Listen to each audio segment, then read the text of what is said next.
હવે સમાચારમાં આગળ વાત કરીએ આપણે વલસાડની તો વલસાડ જિલ્લાના ઓવાણા ગામમાં આશરે 25 લાખ રૂપિયાના રસ્તા નિર્માણ કામમાં ભ્રષ્ટાચારનો ગંભીર આક્ષેપો સામે આવ્યા છે। ગામ લોકોના જણાવ્યા મુજબ જે રસ્તો બન્યા તે બાદ માત્ર 1 મહિના જેટલા જ ટૂંકા ગાળામાં અનેક જગ્યાએ ડામર ઉખાડવા લાગ્યો।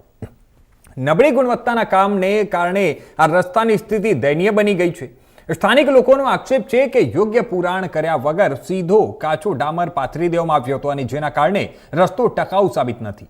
ત્યારે રસ્તો બન્યા પછી પહેલી જ વખત ભારે ટ્રક પસાર થતા રસ્તો તૂટી ગયો અને ટ્રક પલટી જવાની ઘટના બની, જેના પગલે ગ્રામજનોમાં ભારે રોષ ફેલાયો।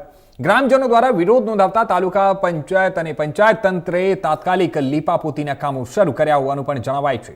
લોકો દ્વારા સમગ્ર મામલે નિષ્પક્ષ તપાસ કરી અને જવાબદાર સામે કડક કાર્યવાહી કરવાની માંગ ઉઠી રહી છે। ભ્રષ્ટાચારની વાત કરો।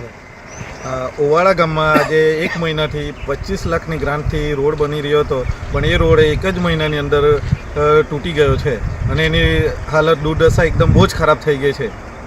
અને કાલે અકસ્માત થયો તેના વિશે? કાલે અકસ્માત થયો હતો, એમાં એક ટ્રેક્ટર આવ્યું હતું, તે અહીંયા જ પલટી મારી ગયો હતો અને ઘણું નુકસાન થયું છે। હવે તમે કંઈક લોકોને એટલે સરપંચને એને રજૂઆત કરી હતી? હું તો કાલે નહીં હતો, પણ સરપંચને બધાએ ગામજનોએ રજૂઆત કરી હતી, પણ તેમાં હવે સરપંચ લોકોએ શું કર્યું છે હજુ કંઈ ખબર પડી નથી। Thank you. મારી બાઇક લેવા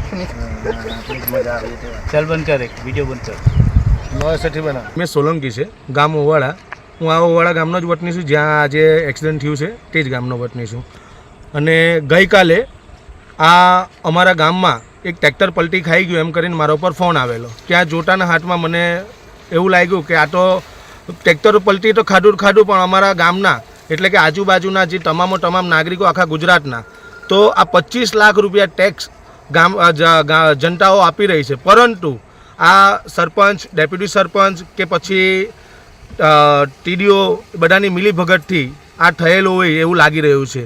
અને ગામના અંદર ડેપ્યુટી સરપંચને અને મેન સરપંચને પણ અમે કીધું કે આનો લેબ ટેસ્ટ થવા જોઈએ, પણ હજી સુધી લેબ ટેસ્ટ કરવામાં આવ્યો નથી। આ જો સાહેબ, આમાં કંઈ જ નથી, આમાં ડામર જેવી કોઈ વસ્તુ જ નથી સાહેબ।